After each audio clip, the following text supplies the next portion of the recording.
Okay, so welcome to the initial tabletop hands-on review of the DAIWA TATULA CT Type R and the brand new DAIWA TATULA CT SV.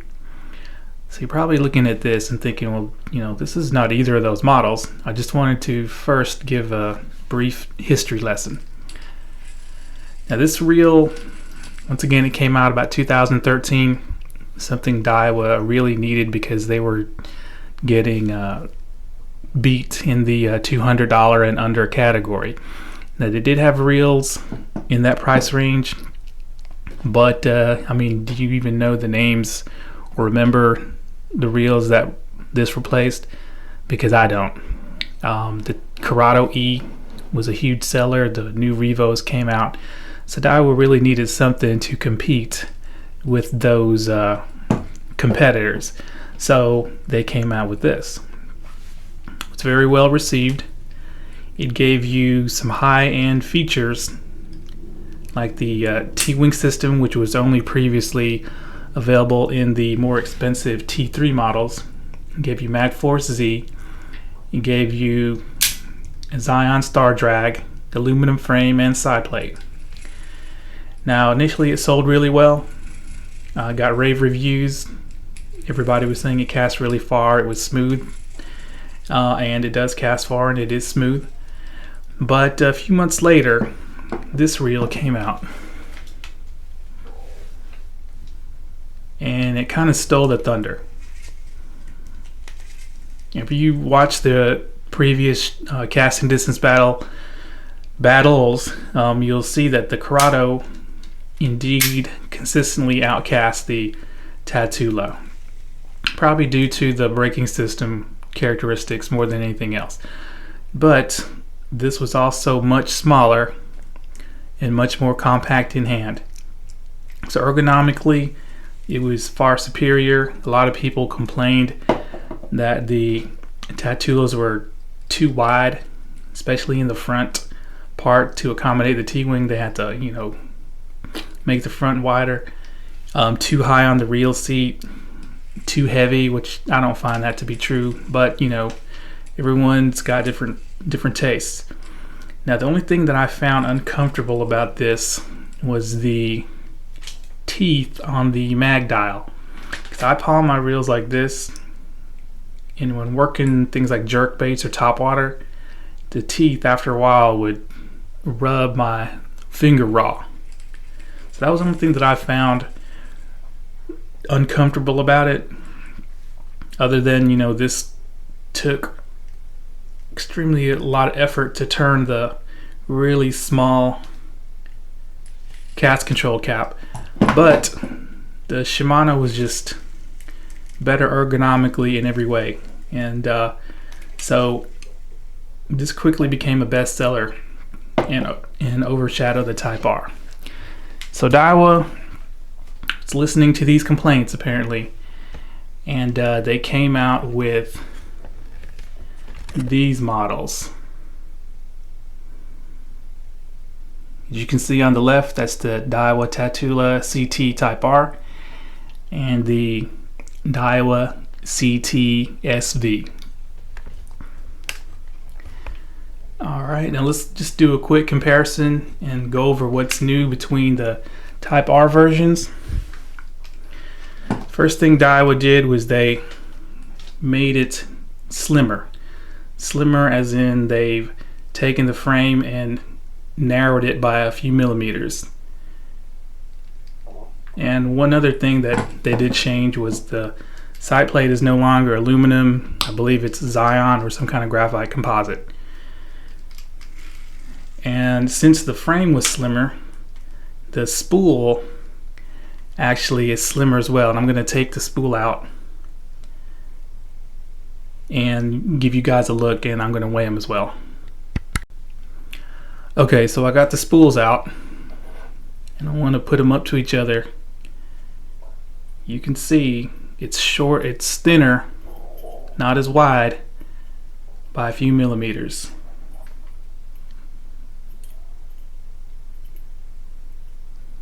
They say it's deeper which visually I can't tell. It may be a little deeper. It doesn't really look deeper to me. It's still got the same Mag Force Z, same inductors.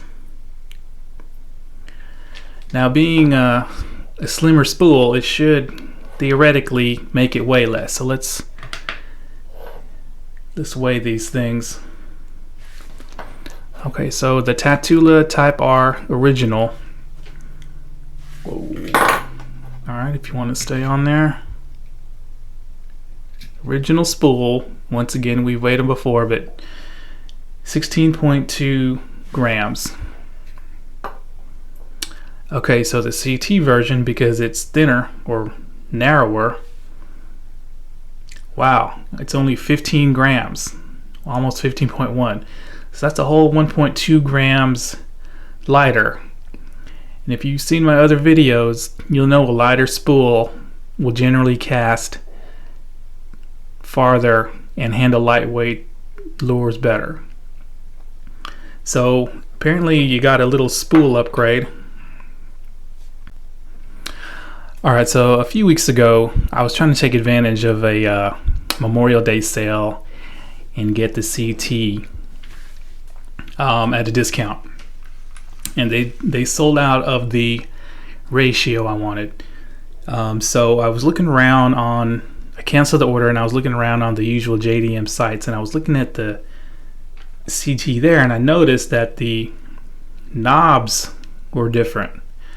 The JDM version actually has these slick looking knobs with the slick looking end caps that goes also on the high dollar top of the line STEEZ model. So I thought, okay, and it was actually a little cheaper to order from Japan than it was even with the sale. So I pulled the trigger and I got the really slick looking TATULA CT SV JDM version. Now this is the 7.3 ratio, and they indicate that by having the red accents, the red retainer right here, and the red cast control cap accents, and the red dial. So if you got a different ratio, like the ultra high speed, I think that's purple, and I think the lower speed is probably gold. Everything else is the same. The only thing that's different as far as the frame is, of course, the color, the porting right here, and the thumb bar. Thumb bar is more high end. Now I will say there is some play. I don't know if you can see that. It's kind of disappointing, but I don't think that'll matter out on the water. It's got the little accent there. The one thing about the handle, it's only 80 millimeters for the JDM version, while the USDM CT SV has a 90 millimeter handle, just like the Type R. This does not have a Zion drag star, while the USDM version of the Type R has the Zion drag star. And the line guide is this slick gold color. And I believe on the US model it is silver. Overall, I'm happy with it. The knobs feel really good. It looks really nice, as you can see. Now let's go over what SV stands for. Now SV stands for stress-free versatile. Now you're probably thinking, you know, what the hell does that mean? Basically, DAIWA, if you know anything about them, their performance is all generally based on what they call the rotor that's on the spool. So let me pull these out. So stress-free versatile basically stands for stress-free, meaning that you can cast without backlash or with less backlash, and versatile means you can cast a wide range of baits, meaning everything from lightweight all the way to all with the same spool, with the same reel. So once again, let me pull it. Well, I don't need to pull that out. Let's weigh this spool. I believe, I don't know if it's a different spool material, but let's weigh the spool of the SV version.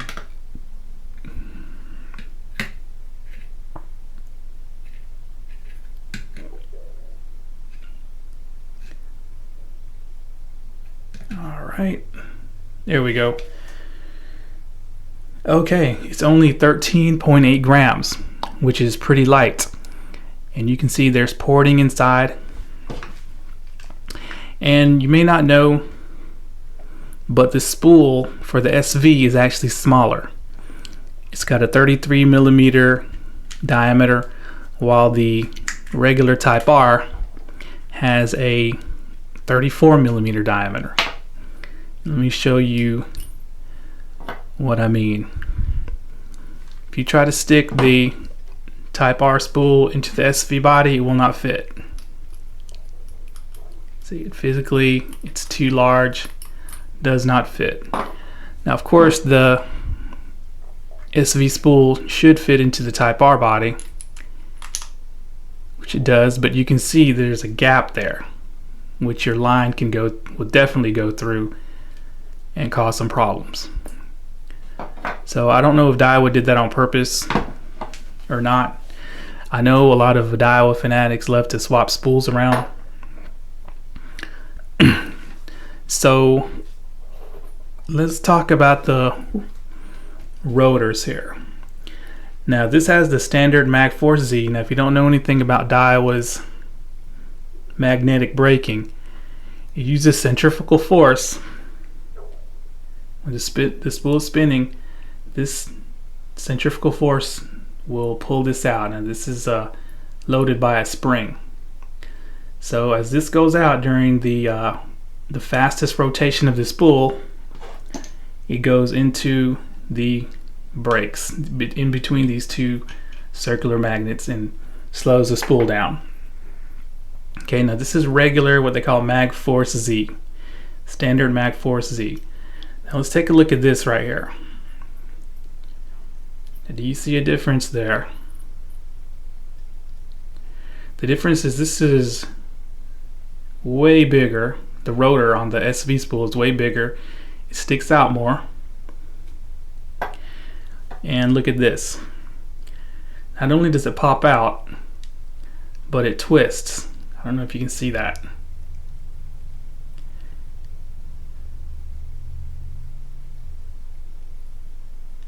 Okay, so that was what they call the air brake. So this is technically not Mag Force Z, but it is called air brake, in case you guys are wondering. So what I'm going to do is I'm going to take these guys out onto the field, throw, I would say about a ½ ounce to a ¼ ounce, maybe even less, just to test out the lightweight lure capabilities of the SV, and see what the differences are in casting between the two models. Then I'll get back to you.